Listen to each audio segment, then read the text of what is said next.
Hi, everybody. Welcome to Guitar Out Front. I am here with Kevin Siebold, a guitarist that hails from Hackettstown, New Jersey. He's come with a bevy of very interesting guitars that he's going to be showing us.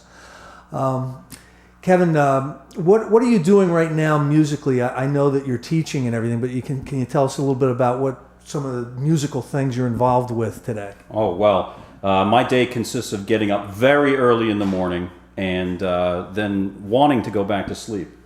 I seldom get the chance to do that. So instead what I do is go downstairs and work on building musical equipment, and then when the afternoon rolls around, I'll go up to teach at a place in Ledgewood called the Music Den.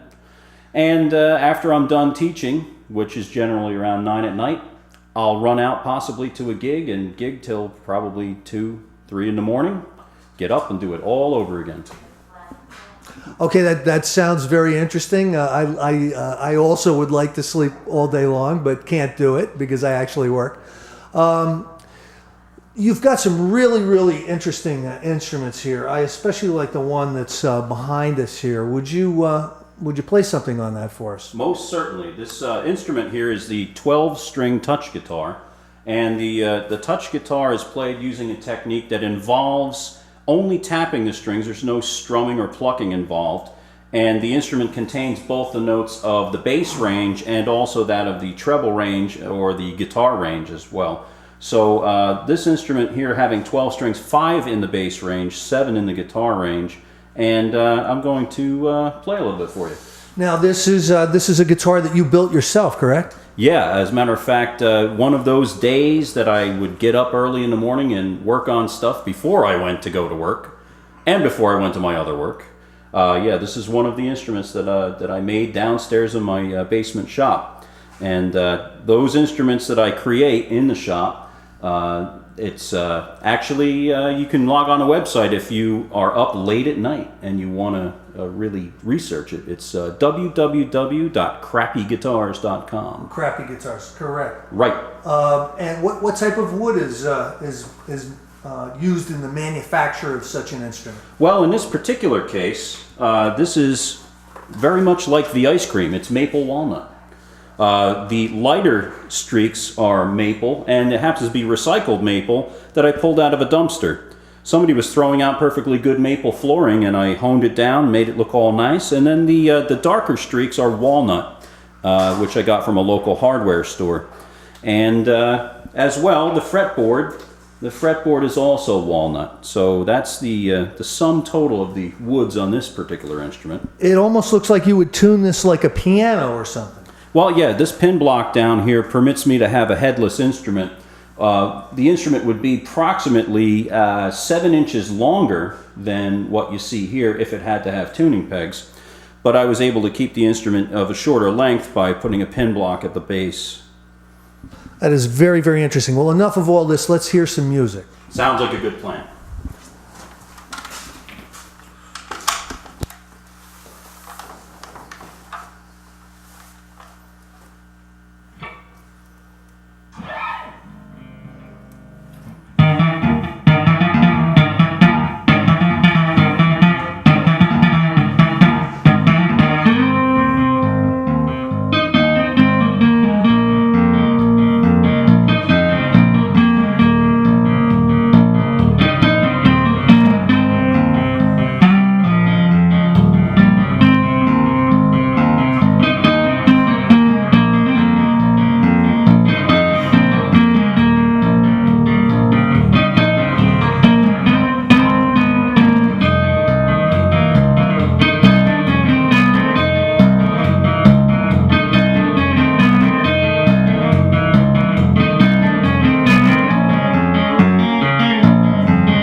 That was excellent. That was excellent. Well, that's a very unusual technique to see on a guitar. If someone out there was interested in buying an instrument like this, what would something like this cost? Well, that's the reason that I built this instrument. A comparable instrument that's out there these days would probably cost in the neighborhood of $2,000 to $3,000. I didn't have that kind of money, and that's why I was rooting around in dumpsters looking for wood and looking various other places to create an instrument that I would be able to afford and play. But major manufacturers of an instrument like this would probably charge that much. Now, I noticed on your website there was a list of people that do not endorse or use your product. Could you name a few of those people? Eric Clapton does not play any of my instruments. Jimi Hendrix has not in the past or in the future will ever be known to have played one of my instruments. Okay. You want to do another number on this, or you want to move on to another instrument? Let me move to another instrument. I can come back to this. Okay, great.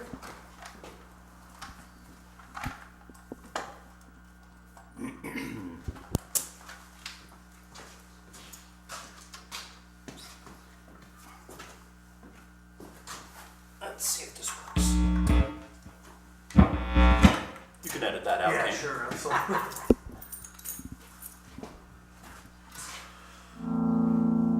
Okay. Okay, this would be a type of an axe, right? This is what I call a punk rod, and the punk rod is built specifically for those who do not like to use any more than 2 strings. Most punks generally play what's known as a power chord, and a power chord only employs 2 strings, so why have 6? Most guitars have 6. I think that's a waste of 4 strings. So again, we've got an instrument made out of recycled materials. Here I have a maple neck, and these 2 sides that comprise the axe head are actually parts of my kid's old bunk bed. And I wound this pickup. This is a special pickup here that has 9,000 turns, and it only has 2 pole pieces because there are only 2 strings, and that's all it needs. So let me do a number. Okay, great.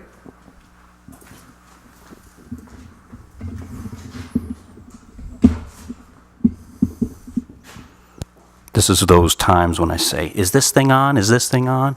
More? How's that? Now, you know what I do need though? It's something to put my leg up on because I don't have a strap for this. So, that silver bench would do it if I could borrow that for 2 seconds.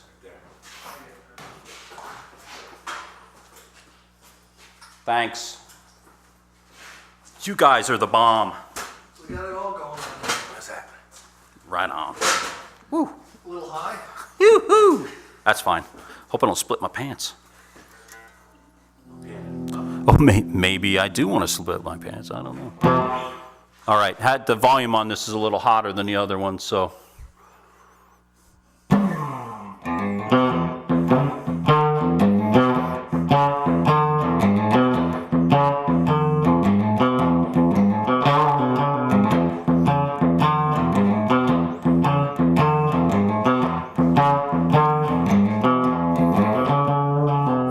I walked in last night about 10:30. The baby of mine, she won't let me in, so move it on over. I said, rock it on over. Move over, little dog, 'cause a big old dog's moving in. Well, she told me not to mess around, but I done let that deal go down. Move it on over. I said, rock it on over. Move over, nice dog, 'cause a mean old dog's moving in. Now, at about this time, you'd be wondering, can a guy with only 2 strings on a guitar do a guitar solo? I'm here to tell you that it's true. You can do a guitar solo on 2 strings. I dare you to mock me and say I can't. What's that you say? I can? All right, here we go.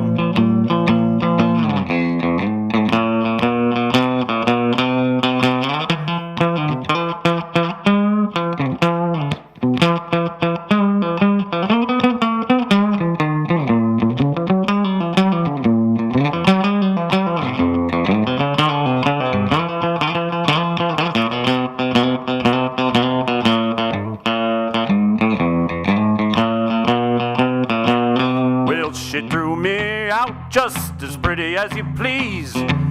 Pretty soon I'm gonna be scratching fleas. Move it on over. I said, rock it on over. Move over, little dog, 'cause the big old dog's moving in.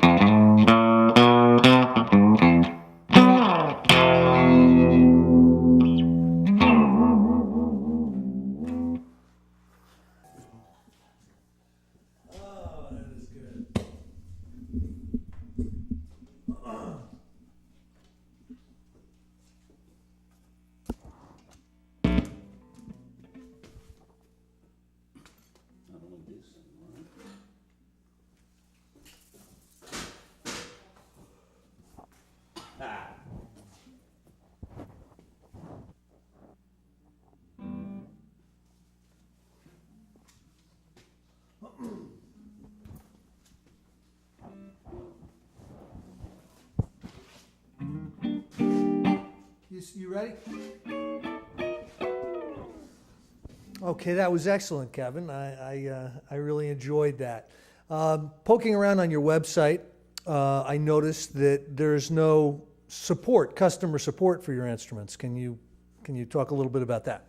Well, there's no customer support because generally most people would say that the customer is always right.